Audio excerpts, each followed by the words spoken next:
I'm your local high school dropout, and I'm a gardener for day 2 of this series showing how almost anyone can garden almost anywhere. Yesterday, if you see the video from yesterday where I wetted the compost, you want your compost to be a little wet, not too wet. Sometimes people make mistakes and put too much water in there and it gets kind of sludgy and mushy, but you also need enough water for all the microbials that are going to be in your compost to actually break it down. And worms, all these things need water.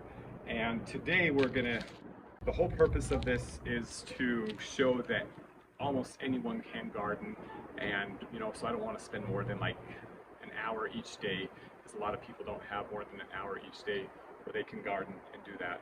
So we'll break this down and try to just spend like an hour every single day, chip this in the chipper. I found out yesterday probably the best thing is to put the chipper in the bed itself as we grind it all out and spread it around. To reiterate from yesterday's video, we're using a 15 amp electric wood chipper. As I start to load the pile, I notice it's so dry and brittle, it breaks into the perfect size to start rapidly decomposing in a compost pile. So it would be faster to sift it directly into the garden bed. Plus, never using an electric chipper before yesterday, I'm unsure how it will handle loads of particulates, and I don't want these small particles to clog this brand new chipper. So I decided to use my fan rake as a sifter. The technique here is to load up the rake with the claws pointing up so they act as a catch for the larger pieces. Then over the area you want to sift, rapidly shake the rake back and forth and side to side while gently bouncing the matter up and down.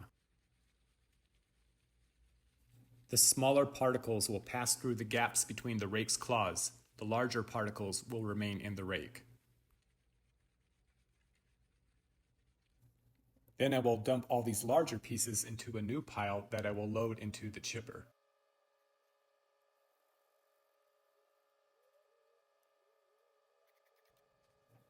This rake technique works well enough as a sifter that I decide to sift the pile that came out of the chipper.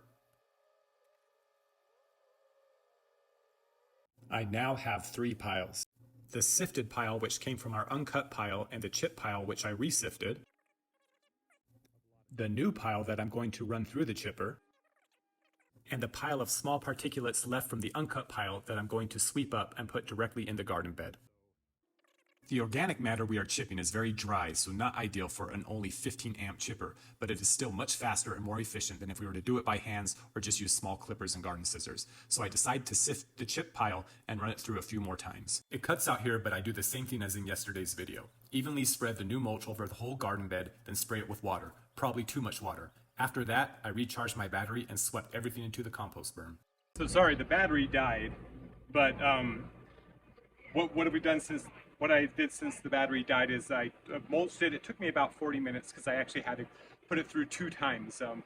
There was a lot of sticks and everything, so still getting used to that mulcher, but ran it through, everything through 2 times, spread it all out. It was really dry, and so wanted to add some water content, so I soaked it all pretty well, and now I've just moved it all to this end, because this is the end that we want to start planting in about 2 weeks. Mother's Day is 2 weeks, and here in the state of Utah, that's kind of when the kickoff for the gardening season is, at least along the Wasatch Front. We're wanting to get as much of it decomposed as we possibly can and see what we can get growing this season. If not, this is fine enough, and if you look how, it's fine enough that this will all probably decompose through the winter, over the next winter, and so it'll reduce in size quite a bit. It'll probably be about a fraction, maybe like 1/4 of this volume that you see right here when it's all decomposed. But the idea is just kind of continue to add more and more, and slowly move it, build it up as much as we can. Again, this is a foot high, so build it up as much as we can.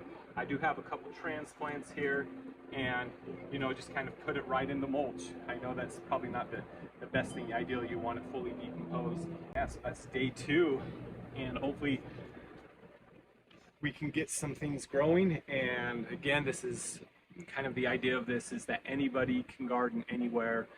So even in not the most ideal circumstances of where we're gardening, and not the most ideal circumstances of a gardener, aka your local high school dropout, So don't have any formal education in gardening, but just showing you how you can get some things done.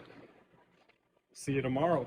Thank you for watching the second daily video of this Garden Anywhere by Anyone video series. I'm your local high school dropout. Once again, much thanks to Reframe Events for supplying us with their event floral arrangements, which is the organic matter we're using to decompose for this demonstration garden. Use Reframe Events for all your floral design needs by visiting www.reframeevents.com. And Earth Community Garden and Food Pantry, the nonprofit whose watermark sticker has been in the bottom left corner of the video. They do food distribution every Wednesday and Friday at 1102 West, 400 North in Salt Lake City, servicing the Fair Park and Rose Park neighborhoods of Salt Lake. And last, the Utah Hidden Garden Tour, which organizes annual tours of personal gardens in Utah. Their 2024 annual tour is June 28th and June 29th. Visit www.hiddengarden.org for tickets and more info.